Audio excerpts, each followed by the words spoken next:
मैं एक छोटे से गांव से आया हूँ। मुझे एक समोसा दिला दोगे बेटा? बहुत भूख लगी है। यहाँ दिल्ली में मेरा बेटा रहता है। बड़ी कंपनी में इंजीनियर है। उससे मिलने आया हूँ। 2 साल पहले उसकी शादी हुई। बहू पढ़ी लिखी है, नए विचारों वाली। उसे सास ससुर यानी कि हम पति पत्नी गंवार लगते हैं। इसलिए हमारे साथ रहना उसे अच्छा नहीं लगता। इसलिए बेटा अब अलग रहता है। परसों मेरे इस मोबाइल पर उसका फ़ोन आया था। कह रहा था अमेरिका में नौकरी मिली है, बीवी को लेकर जा रहा है अमेरिका 10 साल के लिए। यहाँ दिल्ली में था तो 6 महीने में एक बार आता था, हम बूढ़े बूढ़ी को मिलने के लिए। अब इतनी दूर परदेश जा रहा है। परसों फ्लाइट में बैठकर जाना है कहता है। अब 10 साल के लिए जा रहा है। पता नहीं तब तक हम जिएंगे या मरेंगे। इसलिए सोचा खुद ही जाकर उसे मिल लेता हूँ।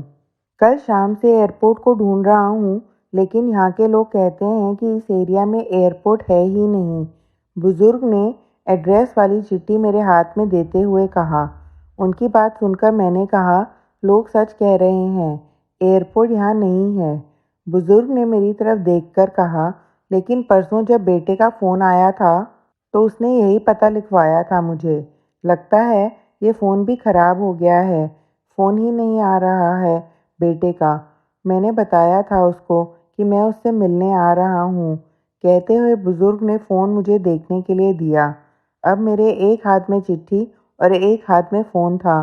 फ़ोन अच्छे से चल रहा था और नेटवर्क भी पूरी तरह से आ रहा था। मैंने उनसे पूछा, आपने नहीं लगा के देखा फ़ोन बेटे को? मुझे कहाँ लगाना आता है बेटा फ़ोन। कोई फ़ोन करता है तो उठा लेता हूँ बस, उन्होंने कहा। मैंने रिसीव्ड कॉल में जाकर आखिरी आए नंबर पर कॉल किया। 2 रिंग्स बजने के बाद कॉल कट कर दिया गया। फिर मैंने एड्रेस की चिट्ठी खोलकर देखी। उसमें जहाँ हम बैठे थे वहीं का एड्रेस था, यानी कि जानबूझकर गलत एड्रेस दिया गया था। मैं समझ चुका था कि गलत पता देकर लड़का अपने माँ बाप को टाल रहा था और अब वह उनका फ़ोन भी नहीं उठा रहा था। मुझे यह भी मालूम पड़ चुका था कि वह प्लेन में सवार होकर जा चुका था। तब तक मेरा दोस्त वहाँ आ गया और बोला, चलो शॉपिंग करने चलते हैं। मैंने उसे 2 मिनट रुकने के लिए कहा और मैं बुज़ुर्ग की तरफ देखकर सोच में पड़ गया।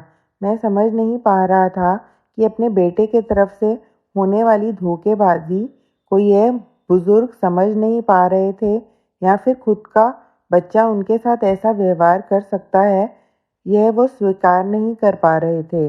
मैं बुजुर्ग से बोला, अब तक तो आपका बेटा जिस प्लेन में बैठा है वह उड़ चुका होगा। मुझे नहीं लगता कि अब आपकी उससे मुलाकात हो पाएगी। इसलिए अच्छा यही होगा कि आप वापस अपने घर लौट जाएं और आंटी भी आपका इंतज़ार करती होगी। मेरी बात सुनते ही अगले ही क्षण उनकी आंखें भर आईं।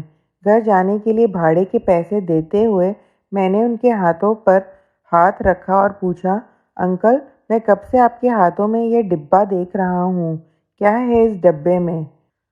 लड्डू हैं मेरे बेटे के पसंद के, उसकी माँ ने भेजे हैं, उसके लिए खुद बनाकर, बुजुर्ग ने कहा। मैं निशब्द होकर बुजुर्ग की तरफ देखता रहा और वहीं बैठा रहा। भाई चल ना, देर हो रही है। मेरे दोस्त की आवाज़ कानों में पड़ी तो मैं होश में आया और ऐसे ही उस भीड़ में उसके पीछे चलने लगा। घर पहुंचकर आधी रात तक मैं सो नहीं पाया।